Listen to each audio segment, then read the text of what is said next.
संसार में हम रहें, संसार में रह करके हम अपने कर्तव्य पूरे करें, हंसी खुशी से रहें, अच्छी तरीके से रहें, लेकिन इसमें इस कदर व्यस्त न हो जाएं, इस कदर फंस न जाएं कि हमको अपने जीवन के उद्देश्यों का ध्यान ही नहीं रहे।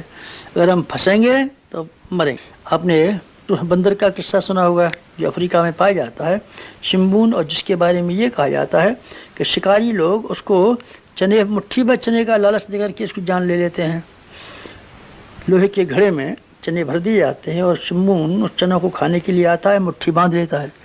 मुट्ठी को निकालना चाहता है तो मुट्ठी निकलती नहीं है, जोर लगाता है तो अभी नहीं निकलती। इतनी हिम्मत नहीं होती कि मुट्ठी को खाली कर दे, छोड़ दे, हाथ को खींच ले, लेकिन वो मुट्ठी को छोड़ना नहीं चाहता है।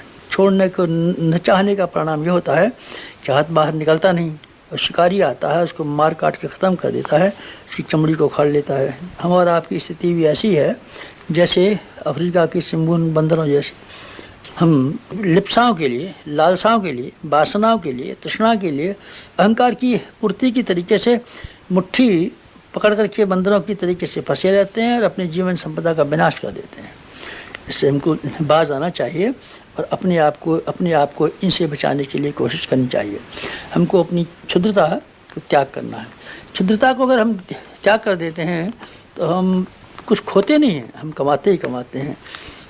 कार्ल मार्क्स मजदूरों से ये कहते थे, मजदूरों एक हो जाओ, तुम्हें गरीबी के अलावा कुछ खोना नहीं है। और मैं ये कहता हूँ, अध्यात्म मार्ग पर चलने वाले विद्यार्थियों, तुम्हें अपनी क्षुद्रता के अलावा और कुछ नहीं खोना है, पाना ही पाना है। आध्यात्मिकता के मार्ग पर पाने के अलावा कुछ नहीं है। इसमें एक ही चीज़ हाथ से गुम जाती है, उसका नाम है आदमी की क्षुद्रता और संकीर्णता। क्षुद्रता और संकीर्णता को त्यागने में अगर आपको कोई बहुत कष्ट न होता हो तो मेरी प्रार्थना है कि आप इसको छोड़ दें और आप महानता के रास्ते पर चलें। जीवन में भगवान को अपना हिस्सेदार बना लें, भगवान के साथ आप जोड़ लेंगे तो ये मुलाकात और ये रिश्तेदारी आपके बहुत काम आएगी। गंगा ने अपने आप को हिमालय के साथ में जुड़ा रखा। गंगा का और हिमालय का तालमेल, उसका रिश्ता नाता ठीक बना रहा और हमेशा गंगा का पानी खर्च करती रही, लेकिन पानी की कमी नहीं पड़ने पाई। हिमालय के साथ रास्ता हम जोड़ें, भगवान के साथ हम रास्ता जोड़ें तो हमारे लिए जीवन में कभी अभावों का और कभी उस तरह के संकटों का अनुभव न करना पड़ेगा जैसे कि सामान्य लोग पग पग पर किया करते हैं। गंगा का पानी सूखा नहीं, लेकिन नाले का सूख गया। उसने किसी महान सत्ता के साथ संबंध मिलाया नहीं। बाढ़ का पानी आया और छलने लगा। बाढ़ का पानी सूखा, नाला सूख गया। 9 महीने सूखा पड़ा रहा।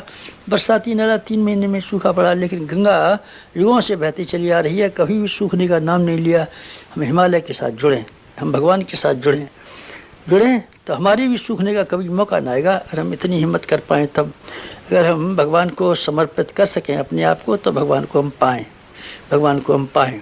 हम भगवान की कला का सारा लाभ उठा सकते हैं। शर्त यह है कि हम अपने आप को, अपनी महत्वाकांक्षाओं को, अपनी कामनाओं को और अपनी दुष्टवृत्तियों को भगवान के सुपुर्द कर दें। हम भगवान के साथ में अपने आप को इसी तरीके से जोड़ें जैसे कठपुतली, जैसे पतंग और जैसे बांसुरी। न कि हम इस तरीके से करें कि पग पग पर हुकूमत चलाएं भगवान के साथ और अपनी मनोकामनाएं पेश करें। ये भक्ति की निशानी नहीं है। भगवान की आज्ञा पर चलना हमारा काम है। भगवान पर हुकूमत करना और भगवान के सामने तरह तरह की फरमाइश की पेश करना, ये तो वेश्यावृत्ति का काम है।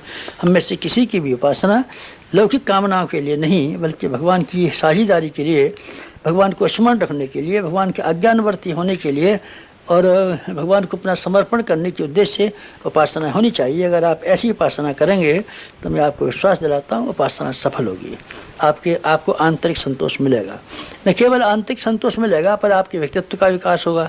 और व्यक्तित्व के विकास करने का निश्चित परिणाम यह है कि आदमी भौतिक और आत्मिक दोनों तरह की सफलताएं भरपूर मात्रा में प्राप्त करता है। मेरा आपसे अनुरोध ये है कि आप हंसती हंसाती ज़िंदगी जिएँ, खिलती खिलाती ज़िंदगी जिएँ, हल्की फुल्की ज़िंदगी जिएँ। हल्की फुल्की ज़िंदगी जिएंगे तो आप जीवन का सारा आनंद पाएंगे। अगर आप घुसेंगे तो आप नुकसान पाएंगे। आप अपने कर्तव्यों को पूरा करने के लिए ज़िंदगी को जिए, हंसी खुशी से जिए। हमें माली की ज़िंदगी जीनी चाहिए, मालिक की नहीं। मालिक की ज़िंदगी में बहुत भारीपन है और बहुत कष्ट है।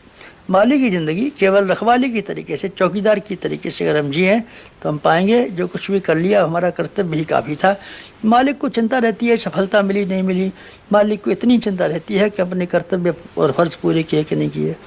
हम दुनिया में रहें काम दुनिया में करें पर अपना मन भगवान में रखें, अर्थात उच्च उद्देश्यों और उच्च आदर्शों के साथ जोड़ रखें। हम दुनिया में डूबे नहीं, हम खिलाड़ी की तरीके से जिए, हार जीत के बारे में बहुत ज़्यादा चिंता न करें, हम अभिनेता की तरीके से जिए। हमने अपना पार्ट प्ले ठीक तरीके से किया कि नहीं किया, हमारे लिए इतना ही संतोष बहुत है। ठीक है, परिणाम नहीं मिला तो हम क्या कर सकते हैं, बहुत सी बातें परिस्थितियों पर निर्भर रहती हैं।